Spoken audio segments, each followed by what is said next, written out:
HarperCollins and HarperAudio present Designing Terry Pratchett's Discworld by Paul Kidby, read by Roy McMillan and Colin Morgan. A note before we begin. For key images, don't forget to download the accompanying enhancement PDF from your audiobook provider. Forward. Written and read by Colin Morgan. At the turn of the millennium, in a small town in Northern Ireland, a boy stood in a bookshop with a £10 note in his hand and studied the rows of spines in front of him. He was about to do something he'd never done before in his life. He was about to buy his first book with his own hard-earned money. It wasn't his first time in that bookshop. He'd been visiting it for weeks, always drawn to the same shelf that was lined with a particular set of volumes that somehow called to him. He reached forward and slid out the book he had already decided to purchase. At the counter, he handed over his £10 note, pocketed the change, walked home, sat on his bed, opened the book, and began to read. The book was The Colour of Magic by Terry Pratchett. The boy was me. Fast forward 20 years. Far from that Northern Irish town, there I was, sitting in an audio studio in central London, headphones on my head and a microphone before me. I took a breath and began The Colour of Magic by Terry Pratchett, read by Colin Morgan.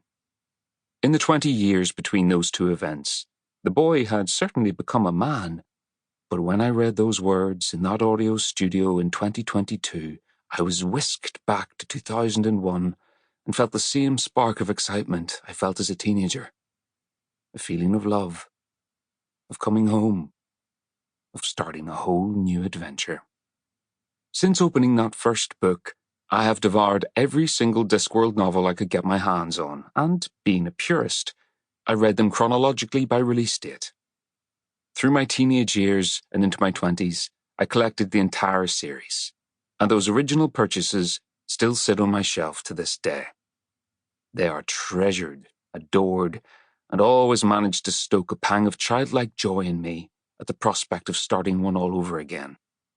What was it about these books, this world, these people, this author, that struck a chord with me at such a young age? The escapism? From my world and on to the Discworld? Yes. Away from the inhabitants of Earth and into the company of those Discworld dwellers? Of course. Tickled by the wit of the author and comforted by his constant presence, taking my hand and leading me on the journey? Definitely. It was all this and much more, perhaps something fans of anything find hard to pin down and make sense of. When I read those books, I felt a connection and experienced a kind of awe that a human being could put words on pages and weave such intricate tapestries in my head. When I discovered Terry Pratchett, I found a fellow traveller into the realms of fantasy. Terry was the man with the key to every door, and I walked through them all.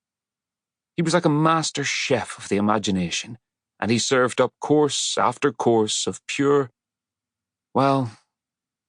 magic.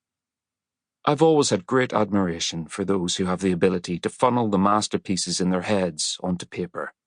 I stand in open-mouthed amazement at these blessed individuals. Terry is one such. Paul Kidby is another. My mouth is rarely ever closed when I set eyes on his work.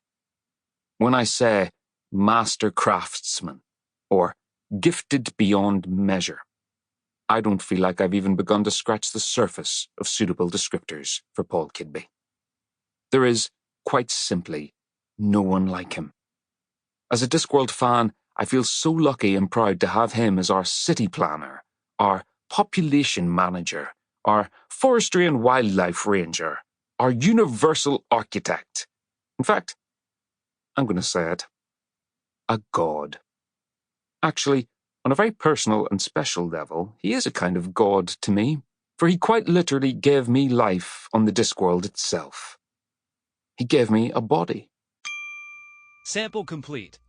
Ready to continue?